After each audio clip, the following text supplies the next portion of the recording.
ละมาบ้านนี้ว่ามัวแต่หาเล่นเบิ่งมาลาพวงเพ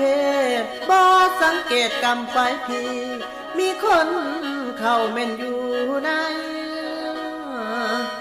กว่าสติติตั้งได้เอิ้นหมู่นางสนมเบาผู้หลอกคมคายกับแฟนกายเข้ามากายลาพี่เอ๋ยพี่หูบ่ว่าพื้นที่นี่บ่อยคนให้ออกคนนอกบ่อยผ่านขั้นจับได้โทษปา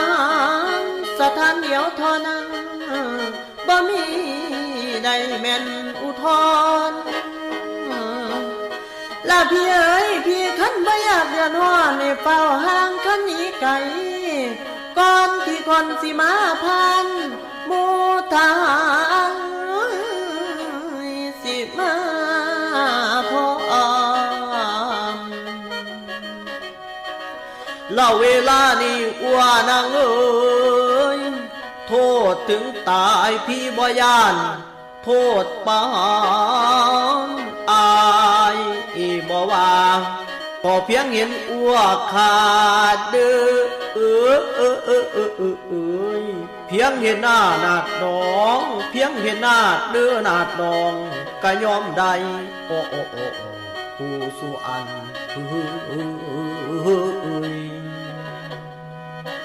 หลับตาลงพี่นันเด้อพี่นันฝันเห็นแต่แม่คนดีว่านางเอ๋ยตัดสินใจออกจากเมืองกาสีเพื่อตามหาคันใจอายบัดยามมาคันเห็นแล้วแก้วทุ่งหัวโอ้ยอัวลำคาอยากได้เดอยากได้ไปเป็นพญาเมืองกาสีบ้านบักอายโอ้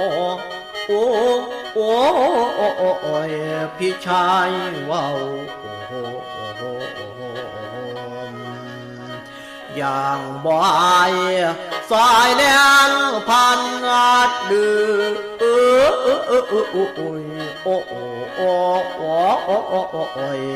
นั่นละนานั่นละนา